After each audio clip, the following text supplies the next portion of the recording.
First and foremost, I would like to, on behalf of Dr. White, President of Salisbury University, welcome you here and certainly welcome this opportunity to meet all of you today from Y-High. So thank you for coming. My name is Kevin Vetter, and I'm the Associate Vice President for Human Resources at Salisbury. And hopefully through the tour that you took today and the panelists that we have here, it will enable you to find out more about the various career opportunities and the kinds of professional opportunities that are available in a higher education institution. Because I know all of you are high school students, right? So you go to the classroom, you go to lunch, you participate in sports and theater and those kinds of events. Well, all of those things take people to be able to make those things happen and professionals to do a vast array of activities and operations. And a university, as you can see up here, this is a pretty busy chart, but this is just the organizational structure of Salisbury University, and obviously you can't see that. But what I want to really emphasize on this slide is probably unlike some of the other companies that you went to today, this is a very complex organization with a lot of variety of activities and operations. As an example, we have over 8,700 students, about 1,500 employees, a total workforce of 1,500 employees, and an operating budget of about $200 million. So as you can imagine, there's a lot of activity, a lot of financial operations, support operations, student operations, academic operations that you'll hear more about as we go forward today. What I did want to do is just kind of highlight that in our structure, as you can kind of see on this chart, we have Dr. Wyatt, who's the president of Salisbury University, and then we're broken down into 4 operational units, of which we've got 2 of our representatives from those areas. We're certainly pleased to have those here today, Dr. Olmstead and Dane Faust, along with some others from the other areas. So they'll be talking more about that. So we're broken down in the academic affairs area. So if you can kind of think about all the, I try to simplify things. So if you can think about academic affairs, of everything that kind of happens in the classroom, in that learning environment, day-to-day teaching, student interactions, those kinds of things, that's really what academic affairs is doing. When you talk about student affairs, it's really everything that happens outside of the classroom. The residential life experience, all of the student activities, clubs, organizations, all of those kinds of things that happens out of the classroom and all the learning that happens out of the classroom, that's really what student affairs is all about. The advancement of media relations, that's really about engaging with our alumni, working with donors as far as bringing in scholarship dollars to assist our students with financial aid, reaching out, promoting the university, marketing the university, all of those kinds of things is what the advancement media relations area is doing. And then the area that I'm a part of, the admin and finance area, that's really kind of the support entity of the university, all kind of the behind the scenes things that has to happen to make a university run. Law enforcement, safety, security, dining operations, housing operations, facilities, project management, all of those kinds of things. And it takes a workforce from professional individuals down to individuals that are making sure that they're keeping the campus looking clean, maintained, and presentable. So all of those things are reflective of this organizational chart that you see here. So I just wanted to kind of reinforce that. With that, the next part that I want to do is I want to introduce Crystal Dickerson from our Career Services area, and she's going to speak to you briefly just about career services and things to keep in mind. So thank you. Crystal?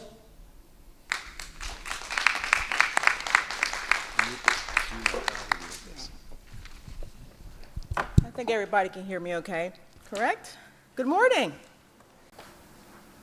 Okay, careers and preparation for your future.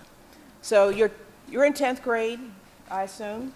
So you're going to be making some major decisions in the next couple of years. So you may think, well, why do I have to think about this now? You should be thinking, you should be dreaming. Think for a moment about your future. You don't have to have it all figured out. And do you dream? What do you dream about?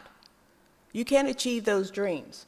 But first, you're going to have to do some things. You need to set some goals. You need to prepare. Preparation is key. That's one of the main words up there is preparation. And then if you prepare, you can achieve those goals. So we're going to be talking very briefly about jobs. So in our world, you're in an exciting time. Your generation is going to see amazing things with new jobs. Some jobs are going away, or they're going to be changing how you perform those jobs. There are going to be some new jobs, and there's some emerging jobs. So you may not be able to read all of this, but there's some jobs that are disappearing in the U.S. today. For example, I'm not going to go down the list, but for example, computer operators, down 22%. Postmasters and mail superintendents, 20%. Structural, medical, fabrication, and fitters, down 15%. However, these are some, and these are not exhaustive lists of emerging jobs and future jobs. Virtual reality designers, genetic engineer, robotic and holographic avatar designer, urban security coordinator, a custom body part manufacturer. So just think about this. And what do you think is driving all of this? These are the fastest growing jobs by 2020, which is next year. A registered nurse, a physical therapist, and today I heard on the news a software developer is one of the top ones. Medical engineering specialist, digital rehab counselor. So what's driving these changes?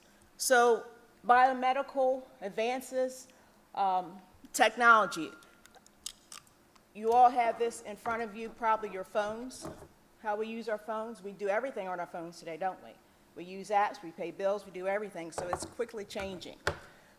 Cultural, demographic, and economic changes. Now, you don't have to be fearful because many times there are going to be global changes, there are going to be crises that happens, but when crisis happens, there's opportunities, there's going to be jobs that are going to be created. And also, our human drive just to play and to continue to explore.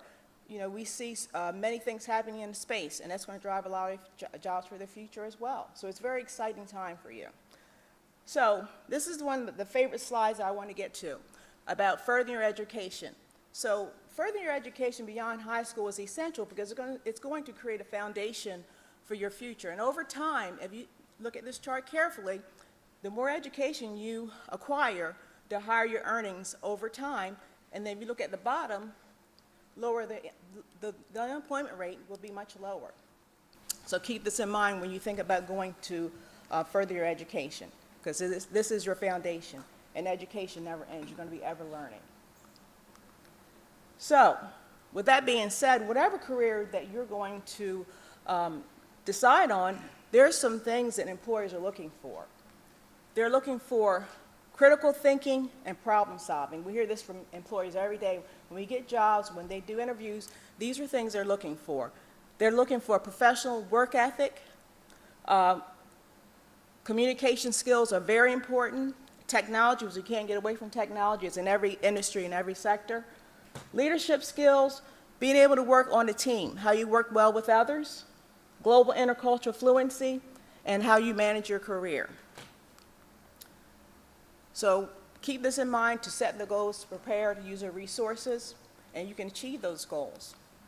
So take time to think and to reflect about your future, set those goals, prepare for education beyond high school, and regardless of your career, you want to be career ready and think about those 8 competencies, and you will achieve your goals. Thank you. And next, Mr. Charles Overholt.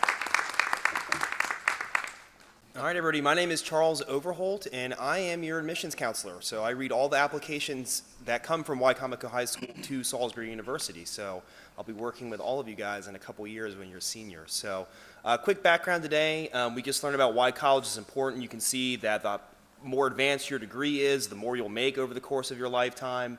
The less you will be unemployed over the course of your lifetime, statistically speaking. So I just want to talk really quick about specifics in regards to applying to Salisbury University. So at Salisbury, we actually have 43 different majors that you can study here. As we said, there's a lot of jobs out there. You have to have a college degree. If you want to be a nurse, you have to have a degree in nursing. If you want to be a teacher, you have to be certified to teach. You have to have a degree in education. I mean, you guys wouldn't want to go to a doctor who hasn't studied medicine. presumably, right? You wouldn't want someone working on your computer who hasn't studied, computer hardware and software, right? So there's a lot of stuff out there that you have to have a college degree. You're actually in the process of preparing for college right now, whether you realize it or not. When you apply to a university or to a college, we're looking at your entire high school career, so 9th, 10th, 11th, and senior year grades if you have them. In most cases, you won't actually have senior year grades, so there's still this myth that goes around that colleges just look at your senior year grades or your 11th grade grades. We're looking at everything, so the classes that you're taking right now matter, the classes that you took last year matter. Applying for college is not something that you do after you graduate from high school, typically speaking. It's something that you're working on in the fall of your senior year. So what you should be doing right now, go visit different schools, see what you're looking for. Do they have the major I want? Is it the right size of campus that I want? Do they have the resources that I want at the college? And typically speaking, colleges are going to have a couple different types of applications. I'm just going to go over these real quick because I want to get into the details of what's in the application. Early decision, these are going to be binding contracts. You're committing to go to that school. Your first choice school you should apply early decision to, but there's some other options as well. All right, so what do we look for? What do I read in your application to Salisbury University? Your official high school transcript, right? We're looking at your cumulative weighted GPA, 9th, 10th, 11th, and senior year grades if you have them, all that stuff together. Biggest tip I could give you right now, take challenging courses, take honors classes, take AP classes, take dual enrollment courses. Dual enrollment courses and AP classes, they can actually count for college credits. You need 120 credits to graduate from college. A lot of students I've worked with come in with 15 or 20 credits right off the bat. They're basically coming in, with a semester of college finished from high school already. Yes, those classes are harder, but they're absolutely worth it because you can graduate earlier, you can have a little bit easier course load in college.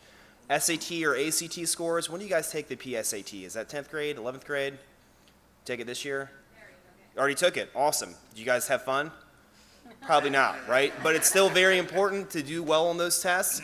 If you do well in high school, I should really have led with this. If you do well in high school, we will literally give you free money for you to come be a student at Salisbury University. So it's absolutely worth it for you to put in the time now, to put in that effort and the investment. Either the SAT or the ACT are applicable for admissions purposes. We can take both. You also, in your application, have to have some other supporting documents, so your involvement. So this is a section where you list all the activities that you've been a part of. Are you guys in clubs now? Do you do volunteering or service work? All that stuff looks good. You have to have a letter of recommendation, so be nice to your teachers now. Your counselors will often write you a letter of recommendation as well, and you have to have a personal essay in your application. So your personal essay is your chance for you to appear as a human being, right, instead of just a student. So tell us about what interests you, what you want to do in your life, what your goals are. You don't have to know for sure right now, or even when you're applying in that essay, but that's your chance to just get out there and sort of think outside the box and tell us about what motivates you, what you want to do in the world. So again, number one recommendations you can do right now, do well in your courses, take the PSAT seriously, consider taking honors, AP courses, challenging courses, dual enrollment classes as well, which I think we're going to talk about here in a little bit. Like I said, my name is Charles Overholt. I will see you guys in a couple years. All right.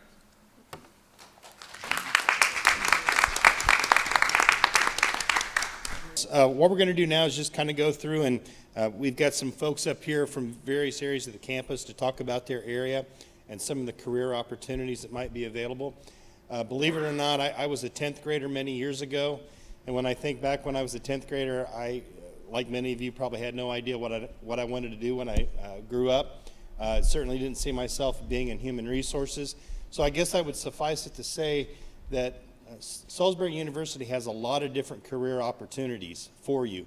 While we certainly encourage and promote education and educational attainment, I think that that's going to make you a more well-rounded individual and be beneficial lifelong.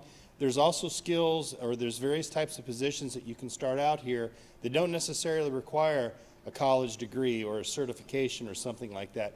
And you have the pathway to get into Salisbury University, have access to tuition assistance, to where you can either progress up from an educational standpoint or a career standpoint. And we've got some people up here today that started out, doing a very support-based types of positions, working at the university as a student, whatnot, and progressing up to higher levels of the university in their current role. So just know that you don't have to necessarily have that degree to start out, but it certainly is something we want to promote as an educational institution, and it gives a gateway of different kinds of opportunities for you. So now I'm going to turn it over to Wayne. He's going to talk a little bit about sustainability and safety on campus. Okay, hello again. Wayne Shelton, Director of Campus Sustainability and Environmental Safety.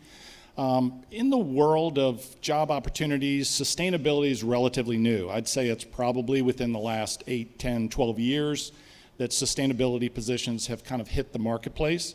Not only do you see them at campuses, colleges, universities, that's a given that you're going to see them there, but you also see them in industry, larger industries, local municipal governments, state positions as well. A lot of these larger organizations have sustainability positions. So the positions are out there. And what might you be doing if you were a sustainability person?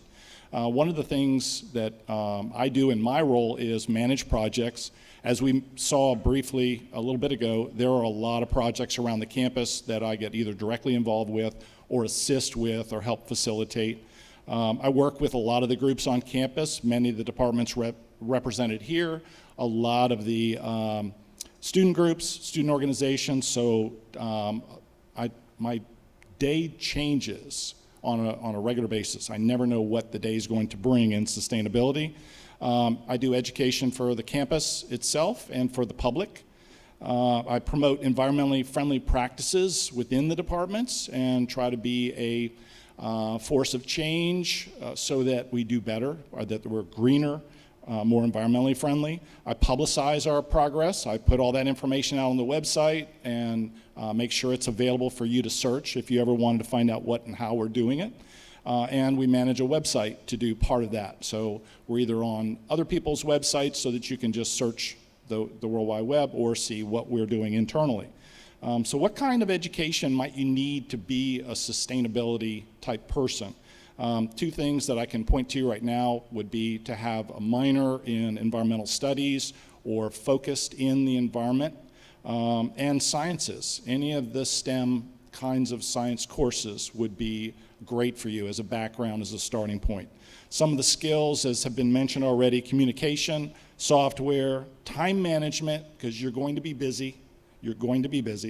Teamwork, working with others is a great skill and always can help you succeed at this. And project management, having the experience of doing any of these things can take you a long way to having a job like this. So I'll pass this along to Kevin, I think, now. Again, my name is Kevin Mann, I'm Director of Physical Plant, as we talked earlier. We've talked about a degree position and so forth. A lot of what we do, again, as you look around the campus, once a building is built, it needs to be maintained. And I would encourage trades positions for anyone looking, if you're not going to college, pick up a trade. They've got a great program, the Parkside CTE program. I know that we partner with in our building with maintaining our vehicles. But I quoted a stat earlier that I recently heard on a webinar that for every 5 people that are retiring in the trades positions, only 2 people are getting into the trades. So that's a dangerous trend, but you can make some good money by getting into the trades, but it will require experience, and in some trades you'll need a license. But in general, what do we have here at the university? I have HVAC mechanics, electricians, plumbers, auto mechanics.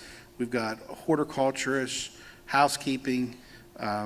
We've got architects, engineers, motor pool operators, and so forth. So a lot of trades. Won't bore you with all the details, but at least that's some opportunity that you might not think exists on a college campus. Good morning, everybody. My name's Karen Olmstead, and I'm the academic vice president here at SU, or the provost. And just like Kevin said, when I was in 10th grade like you, I had no idea what a provost was or what an academic vice president would be, or really what I wanted to do in college. So I wonder how many of you have thought about what major you might like to have in college? Any of you have any ideas? Okay, not very many. How many of you, see 2 of you, how many of you have no idea what you might want to do in college or in your future? You're not really sure what job you want. Everybody knows? Well, I'll be honest, I sure didn't know when I was in 10th grade, I actually didn't know when I was in college what I wanted to do in college. And I think about 40% of the students who apply to our university aren't sure what they want to do. And that's great. There's no reason you should know. In fact, the job you might end up with, you wouldn't even know about now. So what I kind of generally had an interest in healthcare because I knew that was important. I wonder if any of you are thinking about healthcare or nursing or know that that's a good job. Yeah, maybe. Yeah, nursing, something like that. So that's a really good way to approach it, is think about a general area you might be interested in. But once you get here, there's all sorts of people that can help you make decisions about, what I like about healthcare is working with people. Well, if I like working with people, maybe I should also be in social work or education or business. There are lots of things that you can do, and we have a lot of people that can support you with that. The other, I know I'm off script because I'm supposed to say what jobs there are in my area, and so there, at the last session I said I'm the super principal, so all the academic programs and all the departments of different majors and graduate programs and the faculty and things like that. But what I thought might be more valuable to share with you is if you think I'm the academic vice president, I must be really smart and it all must have really come easily to me, and it absolutely didn't. I can tell you, early in college, I wasn't sure what I wanted to do. I had some bad grades. I had to redo my courses. And what really helped me was finding something I was genuinely interested in. And I had a great advisor who helped me figure out what I ended up liking. And I ended up majoring in entomology. That's about the weirdest, I would argue probably the weirdest major of all, the study of insects, but that's what I ended up majoring in. And then I had all sorts of opportunities to do different things as well. Another thing I just wanted to share with you briefly was getting this position now and kind of my career directory was the result of when people said, do you want to be involved in new projects or new committees or new opportunities, do something different? You don't want to do too many things that are different because then a lot of times you have trouble focusing on your job. But it's really great if you have an opportunity to do something different, try something new. It might give you an opportunity to learn a whole new bunch of stuff and also a lot about yourself. So I'd say always be open to that kind of thing. And then also look for things that you really care about. I'd say what's way more important than your major is that you are actually interested in it. So let's say you want to go into medicine. That's something that many people want to do. But you love history, be a history major. You can find a way to be into medicine. So I know we don't have much time. I'm going to end that with that and turn it over to Richard. My name is Richard Potter. I represent Multicultural Student Services. But before I tell you a little bit about that, I want to at least acknowledge Dr. Dane Foss, who is the Vice President for Student Services. So, Multicultural Student Services. We have a gamut of programs that we do to support you guys. We have our signature program, which is Powerful Connections. So at the beginning of every fall semester, we bring in approximately 75 new students, and we put them through workshops. We also pair them up with an upperclassman as mentor that will stay with you during the fall semester. That person will walk with you. You can have a person to connect with. They can share their experiences with you while you're here so that you can actually learn the campus of Salisbury University. After Powerful Connections, we have probably approximately 20 student organizations that you can get in. So if you like to dance, we have dance groups. If you like kinks and curls for boys and girls, they talk about ethnic of hair. And they do all of our organizations do a plethora of volunteer experiences outside of the classroom. They even work with various organizations in the campus. So there's a lot of things that you can do through Multicultural Student Services at Salisbury University. And our main goal for you while you're here is to help you build connections that really last a lifetime. If you have any questions afterwards, I'm here to answer your questions. I'm Lieutenant Dave Delfonso. I'm the patrol commander of the police department. I understand you spoke to my colleague, Lieutenant Davies, already, so I won't talk to you anymore about that, but I'll share with you a little bit about my journey. I am a Y-High graduate as well. I also graduated from SU.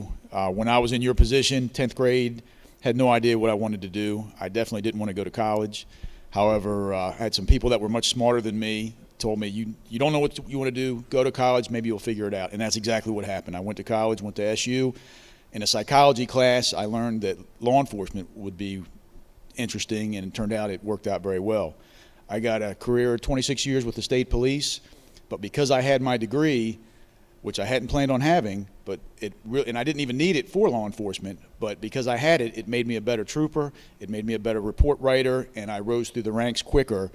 Rising through the ranks quicker equals promotion, equals more money. And it's not all about the money, but money definitely helps. Once I retired, I was able to get this position only because I had a degree. This position requires a degree, command staff. Once again, more responsibility, more money. So just keep that in mind. It's not all about the money, but it definitely helps. And having a degree helps you get the money. Hi, everyone. My name is Megan Baker. I'm a public relations specialist here. I also graduated from SU. I was a communication arts major, so that's pretty self-explanatory. A lot of the pieces of my division are pretty self-explanatory as well, but I'll go over those jobs really quickly. We have public relations and media relations specialists, which is a really fun aspect of it. There's a lot of writing involved, so those classes that you're taking right now are very important. But we get to work with local media outlets, so our job is to get our wonderful staff, faculty, and students on TV, in magazines, in the newspaper, on the radio, to promote themselves, promote the great things we're doing here at SU, and engage with you all in the community and everyone around us in hopes that you'll want to come join us too. I loved it so much I stuck around, and I'm not from here, so that definitely says something. I kind of always did know what I wanted to do, but I took a lot of dual enrollment courses that Charles talked about and a lot of AP classes. And so I was able to come in with about 30 credits and only took about 3 or 4 general education courses here. And I graduated an entire year early, and I was a double major and a double minor. And I just wanted to take everything. That's what it had to do with. I had enough time. I was not good at general education courses. I got very bad grades in them. And so I really wanted to get them done as quickly as possible. And once I was able to tap into those upper level courses, I was able to see how great marketing is and how much I loved writing and design. And I was able to minor in art, which was just a passion of mine.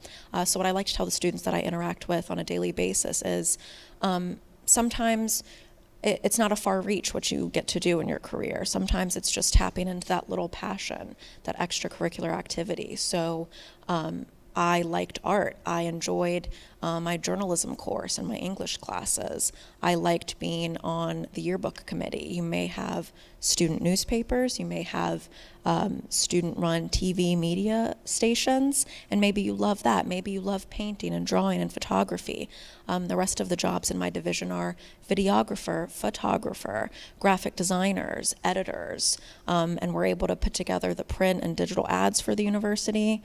We're able to design pamphlets and posters and anything you could think of and really help brand and represent us in the best light.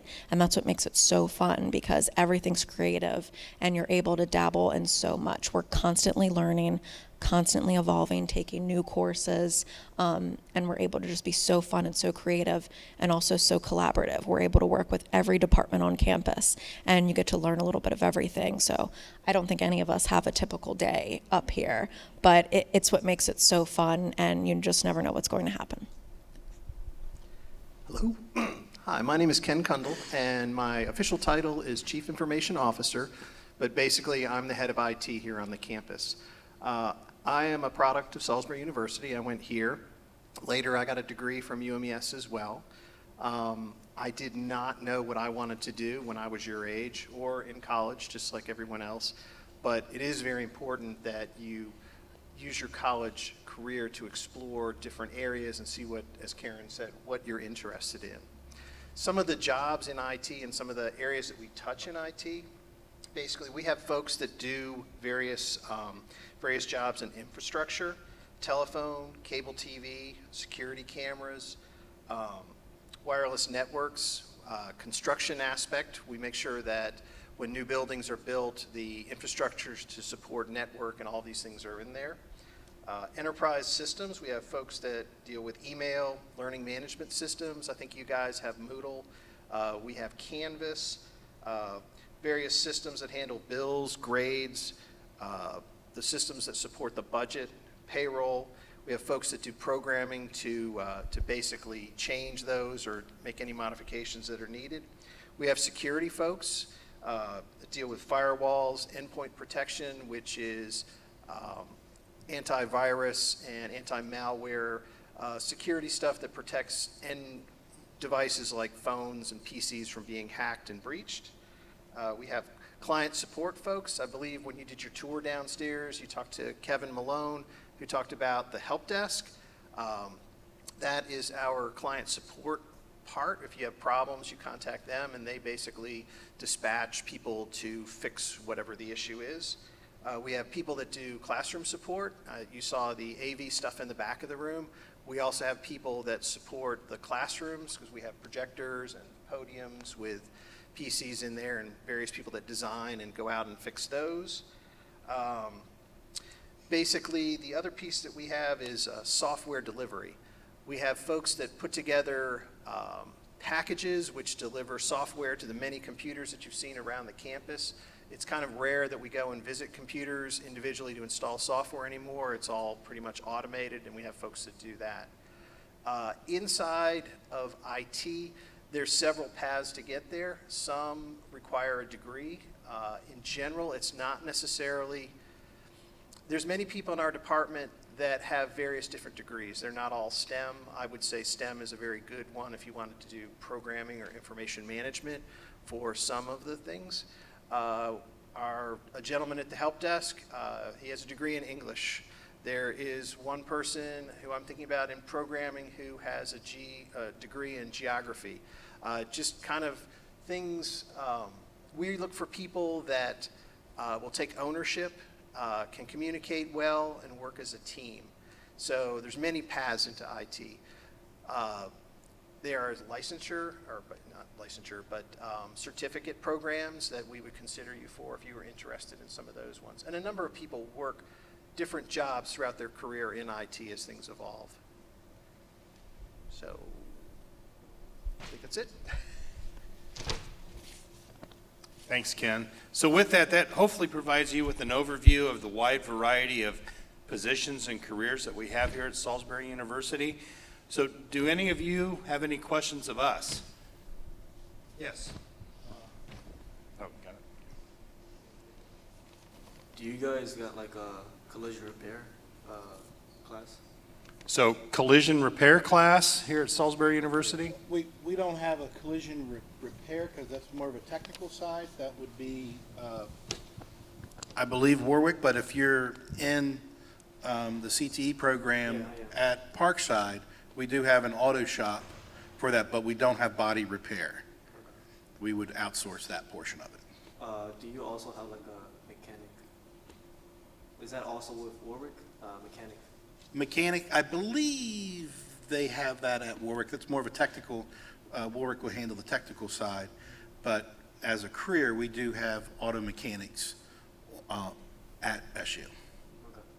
Like, if you take ROTC in high school for all 4 of your years, is there like a section just for military that you can go into? If you're looking to go into the military, depending on which kind of MOS you want to do, you could major in that. So my best friend, he kind of went down a different path in life. I went to college, he went right straight into the military, and now he does some secret thing with computers. He has no bachelor's degree, no associate's degree. He took one class at community college. He took a history class with me that I tricked him into taking, talked him into taking. But he told me, he was like, Charles, if I had a degree in computer science, I'd make 6 figures in his job right now. So it really depends on what your ultimate goal is. If you're going to be on like the intelligence side, probably computer science or a foreign language or critical language or something like that. And we have geography programs here, which is all like satellites and mapping and global positioning system and things like that. So do you have an MOS in mind or something that you want to do in your military career, like a certain specialization yet? Artillery. So probably computer science or geography would be really good majors, especially if you're working with like geo-positioning things. I would add to that too, that with our ROTC program, that kind of parallels an academic major. So if you wanted to go in the Army and let's say ROTC prepares you to be a leader, an officer in the Army, which is a little bit different than when you go in and you enlist at the local recruitment center where you're going to be basic enlisted soldier. So Army ROTC prepares leaders to be able to basically direct soldiers doing various things. So if you came here, you could take any kind of a major per se, and then as you go through the ROTC, it provides you with the leadership skills Then if you wanted to be like an artillery officer, an infantry officer, an aviator, it's not so much degree specific. There are some degrees that in the STEM areas in particular, having that science, math, and those things are helpful. But you have a wide array of opportunities that you could pursue from a major perspective and then go in the military, whether it's we have Army ROTC, so that's really the gateway to a career in the Army from an officer standpoint.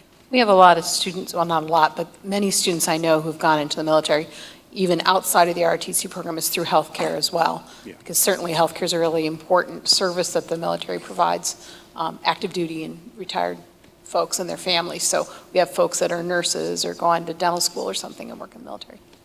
And I'll add, as a former Marine going through that as well, is that, the military, especially artillery, if you're picking up any kind of a trade, when you come out, it's a great resume builder. It shows that you are coachable, you got leadership skills, and as long as you have some other experience on there, that's a great resume builder. It's a good opportunity, so I would encourage it. Okay, so I want to go to cadet school before I go into the Air Force. So, would college be a good idea if I came out and wanted to do a different career choice, when I came out of the military? That's my question. Yeah, I'd kind of echo what I said before is think about what you really enjoy. And so a lot of times majors aren't tied to a specific career. So most history majors don't end up being historians. Most chemistry majors don't end up being chemists, but they kind of like that general area. So just think of things that you generally enjoy, most importantly because you're going to do better in it, because you're going to care about it. But also just areas that you generally like to work in. Do you have any kind of general interest areas like that? I'm a big math geek. I love math. Okay, that's great. So math is a great major for any kind of pathway into one really important one is teaching mathematics is critical, but could be finance, could be computer science, could be data analysts. I know Ken would love to hire math majors, right? Majors like math and really many majors, but I'd say math in particular, demonstrates that you can handle rigorous and complex work. And so that sometimes is just a shoe in the door to work in a whole bunch of different fields. So if you like math, I'd say you know that would be the way to go. We have math majors that go on to med school, that kind of thing. It's a really terrific all-purpose major, and it's a lot of fun too. I know they have a great time. Yep, good for you. So we've had this side of the room. Any questions on this side? Yes. Is there any acting or voice acting classes or programs here? Yeah, we have, in fact, I'll make sure that we get to your group leaders. We have a really active music theater program. We do productions every year. We have a really terrific singing program. We just had one of our graduates last May win a national award for singing. We're doing a lot more in terms of musical theater. We just did Hairspray last spring, Jesus Christ Superstar this fall. So we're really focusing on that. I'm sure they would love to talk to you about that. We have a lot of acting, singing, musical theater, theater generally, the arts, very strong program. Yep, theater design, set design. Did you want to mention TV and news production? Yep, TV and news production as well. So we have music, we have digital music recording, all those in that building right over there. Amazing facilities for that. So we're really set up well for that. Yep. Well, thanks, Ken. Thank you, Karen. And unfortunately, we're going to need to break this off because we got to get you over to the most important thing of the day, which is lunch, right? Everybody wants lunch. So hopefully you'll enjoy your dining experience over there. And we certainly appreciate the opportunity to speak with you today about the career opportunities here at Salisbury, and we wish you well in your future career endeavors and your high school, finishing out high school. So thank you very much for your time.